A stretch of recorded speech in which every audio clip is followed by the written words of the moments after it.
Plugados e plugadas, hoje eu te convido para falar de constipação intestinal. E quando dá aquela dificuldade de ir ao banheiro, sabe o que eu estou falando? Você sofre com isso ou funciona como um reloginho? É muito interessante como a constipação intestinal pode afetar a qualidade de vida. E para a gente quebrar esse tabu e falar sobre a constipação intestinal de forma leve, eu vou convidar a fisioterapeuta Juliana Amaro, que vai nos auxiliar na busca por soluções para enfrentar de forma tranquila essa síndrome.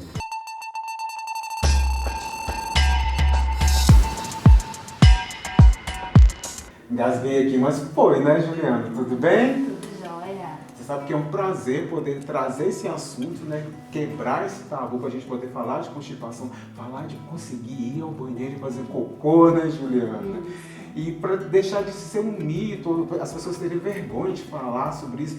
Por exemplo, eu tenho um amigo que ele não consegue ir ao banheiro na casa de ninguém. Acho que isso não é bom, né? Mas vamos segurar que a gente vai falar sobre isso, né, Juliana? Com certeza. Então, para começar o assunto, eu vou te perguntar o que é constipação intestinal. Constipação intestinal também é conhecida como prisão de ventre.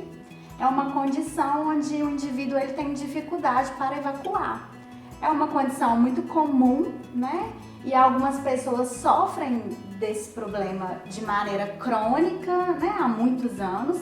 E algumas pessoas, por algum momento, passam de uma forma transitória por esse desconforto, vamos falar assim, né? É uma condição ali breve. E tem alguns fatores de risco para essa constipação, Juliana? Quais são esses fatores? São vários fatores de risco, né? A alimentação influencia, a idade, algumas condições de saúde, como algumas doenças, diabetes, Parkinson, hipotireoidismo. A mulher, quando ela está gestante, ela também pode passar por algum período, né, de dificuldades de evacuar. A falta de atividade física pode levar. Quando a pessoa não tem uma ingesta de líquidos adequadas, isso leva a uma desidratação. E todos esses fatores, eles favorecem o aparecimento da constipação. Você falou também do seu amigo, é muito interessante, né? Algumas pessoas, quando elas estão fora do ambiente delas, elas também apresentam essa dificuldade. Tem algumas pessoas que também desenvolvem alguns hábitos de má postura, isso também favorece, é um fator de risco para causar, né, a constipação. Você já falou de alguns hábitos, então tem mais algum que a gente tem que reforçar, Juliana? Seria importante a gente parar para pensar quais hábitos que podem causar isso. Você já falou da má postura, né, sobre alimentação, que tem que corrigir, né, tem que beber muita água. Sim. Muita não, mas o suficiente, Sim, né? Cada indivíduo ele tem uma necessidade, né, hídrica. E aí a gente orienta muito sobre a questão do peso vezes 35 ou 45 ml de água. Então, quando a gente calcula de forma correta, a gente sabe realmente a necessidade do nosso corpo. Tem alguns hábitos que são muito interessantes, que hoje na nossa vida corrida, nós não paramos para prestar atenção. Muitas vezes nós vamos ao banheiro lendo alguma revista, um livro, um artigo, o celular, e isso faz com que a gente desvie o foco, né, do intestino. E aí você começa a pensar em outras coisas, não presta atenção na postura em que você está sentada, no que o assoalho pélvico está fazendo enquanto você está ali distraindo. Isso dificulta de uma certa forma, né, a evacuação e favorece cada vez mais o intestino preso, né, a constipação intestinal. Então a gente precisa estar atento a esses hábitos, né? Claro que uma alimentação adequada, uma ingesta hídrica, uma prática de atividade física, alguns remédios, eles favorecem também essa prisão de ventre. Então a gente tem que estar sempre atento, né, a tudo que a gente está ingerindo, como que os alimentos, os remédios estão trabalhando no nosso organismo mesmo, né? E quando a gente identifica alguma dificuldade, ficar atento. Será que é esse remédio que está atrapalhando meu intestino? Será que é esse alimento que eu estou comendo com tanta frequência que está favorecendo? Será que eu não estou sentando da maneira correta? Será que eu não estou prestando atenção no que está acontecendo? Então é importante a gente estar atento a todos esses sinais, né? E você trouxe aí uma coisa interessante para levar para o banheiro, que eu fiquei preocupado. Você falou do assoalho pélvico. Quem está comigo no banheiro, o que é isso de assoalho pélvico, Juliana? Tem alguém lá comigo? Tem. O assoalho pélvico, né? Ele é composto ali ele tem, na verdade, ele tem a função mesmo de sustentar, né? É a nossa musculatura que está ali recobrindo a nossa pelve e sustentando todos os nossos órgãos pélvicos. Então a gente tem a função, né, urinária, a função sexual pelos nossos órgãos, né, no homem o pênis, na mulher a vagina, e a gente tem a função intestinal, intestino, reto e ânus. Tá tudo então ligado. essa musculatura que está toda interligada. E ela tem que trabalhar bem para conseguir funcionar bem no banheiro. Exatamente. Tem que estar, todos os sistemas, eles têm que estar articulados, né, para que tudo flua da maneira correta. E a gente que lida com muitas pessoas da área da saúde, a gente sempre escuta uma coisa ou outra relacionada, né, à questão intestinal. Agora eu vou te dizer como é bom fazer cocô, né, Juliana? É um alívio, rito, né? eu acho. Tem que ir pro banheiro e pensar, vou fazer cocô, vou pensar no que eu tô fazendo aqui para até, se eu não me engano, né, pra gente parar para pensar como que tá meu organismo, né? Como que tá funcionando? Tá funcionando direitinho? Saiu tranquilo? Doeu? Como é que tá lá, né, a situação? Acho que é importante ficar atento a isso, Com né? certeza. E um dos fatores que influencia muito também é o estado emocional, né? Então a gente tem que ter, como eu disse, um equilíbrio de todos os sistemas. Dormir bem, acordar disposto, fazer uma atividade física, tentar, né, de todas as formas, cuidar do intestino. Hoje se sabe muito que algumas doenças intestinais, elas dificultam e trazem várias outras doenças, né? Distúrbios do sono, distúrbios de ansiedade. Então a gente precisa, né, equilibrar. Hoje tem muito se falado da questão alimentar e de tudo, né? E de todos os links, né? De todos os sistemas, de tudo que está caminhando junto, né? Então eu preciso alimentar bem, eu preciso dormir bem, eu preciso praticar atividade física. E não tem como a gente cuidar só de uma coisa, só de uma parte, porque não é só um intestino, não é só uma musculatura, é um corpo todo, integrado. E que quando não funciona, quem tem problema... Alguma coisa vai sofrer. E sofre um bom bocado, bastante. Né, eu queria que você falasse então quais são as doenças mais comuns. Você já falou dessa coisa de perder sono, né? O que é comum disso? Quais são as doenças mais comuns aí? Então, a constipação também está acompanhada ali da síndrome do intestino irritável, né?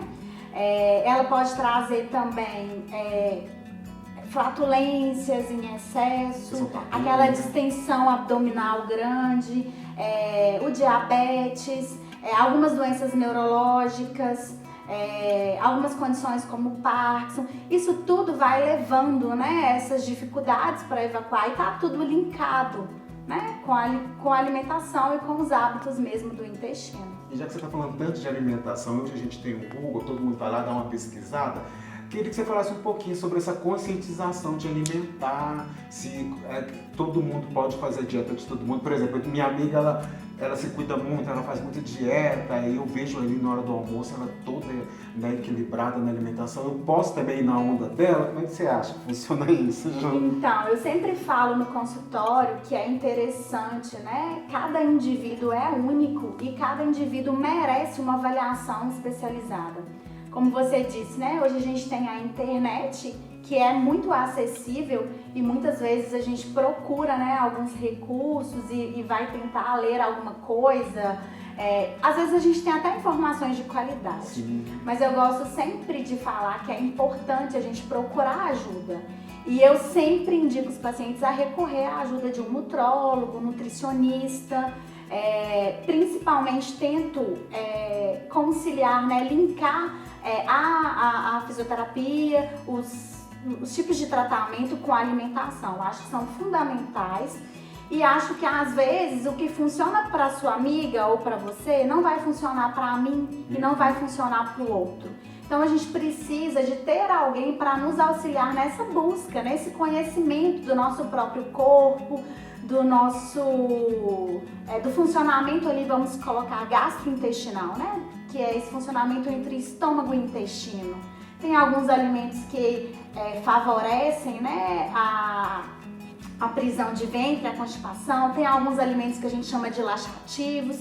E aí, o melhor profissional é o nutricionista, é o nutrólogo que vai nos auxiliar aí nessa busca. E ficar atento ao corpo, né, Juliana? Como você mencionou, o corpo fala com a gente que não para ouvir nessa correria de querer consumir informação, de querer, né, entregar trabalhos. A gente esquece de ouvir o principal que rege a gente, que comanda a gente, que é o corpo, né? Eu falo sempre que às vezes a gente fica sentindo algum desconforto, a gente não consegue identificar, às vezes a gente acha que é o estômago que tá doendo, mas às vezes nem é, às vezes é porque tá um intestino que tá com um trânsito devagar, que tá cheio, e eu costumo falar sempre brincando, mas ficar enfesado é muito ruim e causa um desconforto muito grande. Em todos os sentidos, né? Exatamente.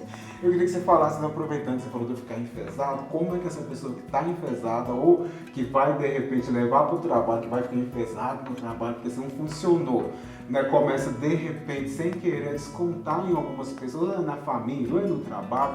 Então, como que esse tratamento, Juliana, ajuda a gente aí?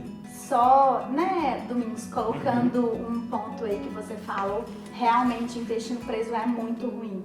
Como eu disse, né, anteriormente, atrapalha o emocional, causa um nível de estresse grande, um absenteísmo no trabalho. Tem algumas pessoas que sofrem de constipação grave e essa constipação não tratada leva a outros problemas e às vezes a pessoa precisa se afastar das suas atividades.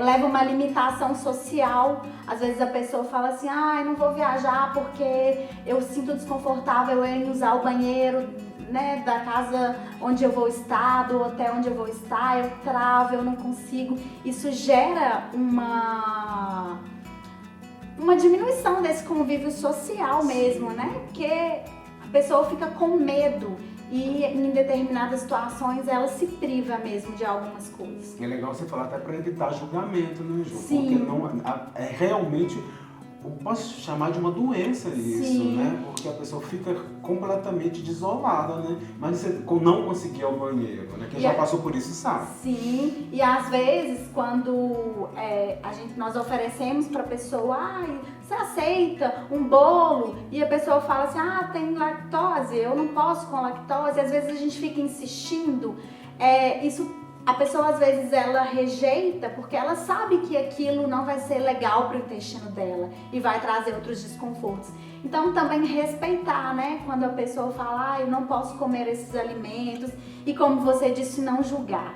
Porque cada pessoa sabe, né, aquilo que é legal para o funcionamento do intestino dela e aquilo que não é. E às vezes em uma roda, né, de amigos, no convívio familiar, no trabalho, a gente faz esses pré-julgamentos, né? Isso é muito ruim, desconfortável. Juliana, então me fala uma coisa aí, que deve ter muita gente nos assistindo, curioso para saber tratamento.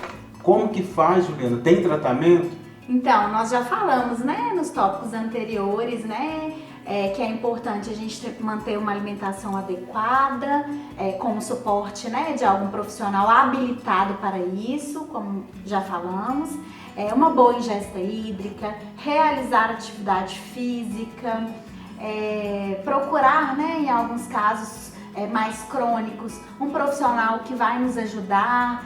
Às vezes é necessário fazer uso de algum suplemento, de alguma medicação laxativa.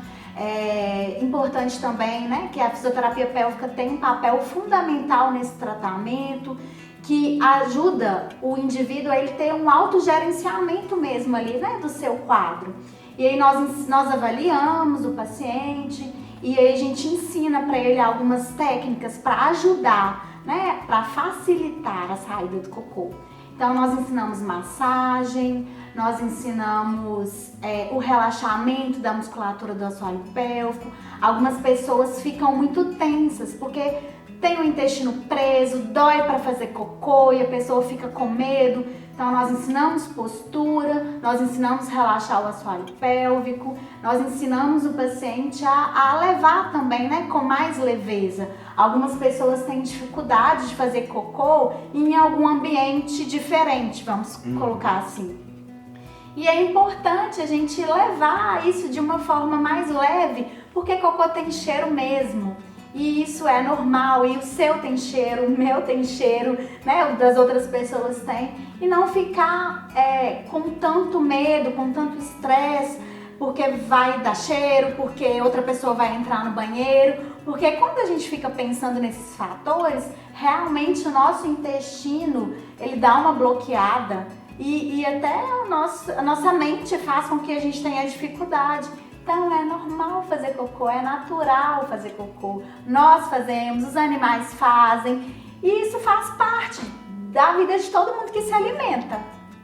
Só quem não faz é que sabe o problema, a dificuldade. Exatamente. Né? Anormal é não fazer. Exatamente. Cocô, né? Exatamente. Porque aí mora o perigo, né? Tem que procurar rapidamente, inclusive, né? Sim. Um especialista. Você já falou bastante coisa, mas como prevenir? Você quer falar mais um pouquinho sobre essa prevenção no dia a dia, Ju? Então, acho muito importante, né, a gente ter esse autoconhecimento mesmo, de entender, né, o que está acontecendo ali no nosso corpo e como que a gente pode fazer para evitar esses desconfortos, né? Às vezes evitar alguns alimentos que a gente sabe que nos fazem mal, evitar, como eu disse também, o celular, essas tecnologias dentro do banheiro, porque eles roubam um pouco da nossa atenção e aí a gente se perde ali no foco, né, que é o cocô. Então é bastante importante a gente frisar sobre isso. E eu queria que você falasse um pouquinho, por exemplo, tem pessoas que gostam de usar cinta, e se ela usa cinta e tem algum problema, um desconforto intestinal, isso seria interessante, ela tem que evitar. Você podia só abordar um pouquinho sobre esse assunto? Sim. Tanto homens quanto mulheres, né, costumam usar cinta. As pessoas que têm constipação intestinal, às vezes elas têm aquelas cólicas, né, um abdômen distendido, cheio de gases. E aí, qual que é a finalidade da cinta? É te conter. Ela causa ali, né, para a cinta ela fazer o papel dela, ela tem que estar bem ajustada. Quando eu uso algo que me aperta e eu estou com um abdômen que está inchado, que está grande, isso pode causar grande desconforto, porque é um abdômen que está inchado e uma cinta que está me apertando. Então, para quem tem constipação crônica, não é muito legal ficar usando algo que está te apertando, te incomodando ali. Como que eu sei que eu tenho constipação crônica, Ju? Quando a gente tem essa dificuldade de fazer cocô, essa dificuldade em soltar gases, esse abdômen grande, esses são os sinais da constipação, mais evidentes, né? Então, soltar aquele pãozinho é importante. Sim, e é importante a gente entender também que quando o nosso intestino ele não funciona, ele pode desencadear outros problemas. Quais problemas? Dor para fazer cocô, umas fezes seca, grande, que pode ali fazer fissuras, né, no reto e causar sangramento, causar dificuldades para fazer cocô. As famosas hemorroidas, né, porque às vezes a pessoa tem que fazer muita força e ele acaba rompendo pequenos vasinhos e vai, né, gerando as hemorroidas. Então é muito desconfortável quando a gente não tem hábitos bons. Agora, uma curiosidade. É verdade realmente que quem consegue, por exemplo, ficar de cócoras, isso é bom para ajudar a fazer cocô? Não fazer cocô de cócoras, mas ficar um tempo, eu não sei, como é que funciona isso? Sim, a gente tem um músculo que ele chama puborretal. Ele passa atrás do reto. E ele, dependendo, quando a gente está numa angulação de 90 graus, ele dificulta um pouco esse ângulo do final do reto ali, da saída das fezes, né? Então, quando a gente simula essa posição de cócoras, e aí não necessariamente a gente fazer o cocô, né, de cócoras, mas a gente pode usar algum auxílio, um banquinho para elevar os pés, que tem em torno aí de geralmente uns 15 a 20 centímetros que a gente coloca, a gente favorece esse ângulo, eleva um pouquinho o joelho. E aí esse músculo não prende o nosso reto, Então o cocô ele tem uma facilidade de sair ali, de percorrer o trânsito ali, final do intestino. Um caminho mais fácil. Sim, né? favorece. Isso é muito interessante. E a gente orienta, né, às vezes o coloprocto ou o gastro já orienta ali o paciente a fazer isso. Nós na fisioterapia pélvica também orientamos o paciente a fazer essa postura, claro que com um entendimento, né, do quadro, uma avaliação do paciente. E aproveitando seu gancho, então quem que eu procuro? Quais são os especialistas? Então, o gastroenterologista para nos ajudar nessa questão aí da alimentação, do funcionamento do intestino. Se já há algum desconforto também no reto, no ânus, alguma dor, o coloproctologista, o nutricionista ou nutrólogo que vai nos auxiliar na alimentação.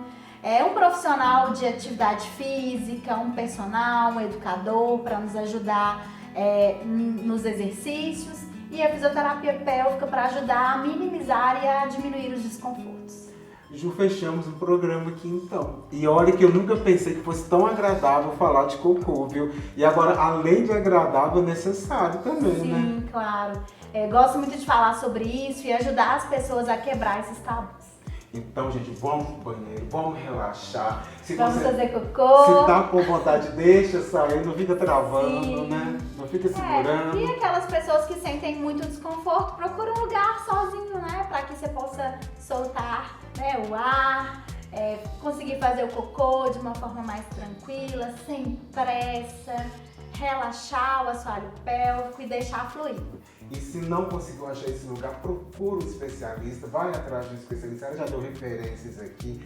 Tenta achar um que vai te auxiliar, tenho certeza que você vai conseguir. Nós dois, né, vamos ficando por aqui, conscientes de que você vai ficar mais atento ao seu organismo, vai dar aquele tempinho pro cocô sair, vamos normalizar esse cocô para ele sair bem tranquilo. Se você puder compartilhar o nosso programa, a gente agradece, compartilhe por aí, dá uma estrelinha pra gente. Se for no Spotify, por favor, dê uma estrelinha lá pra nós. Aqui no YouTube, compartilhe com todo mundo, pra todo mundo começar a fazer o seu cocô de forma bem normalizada, tá bom?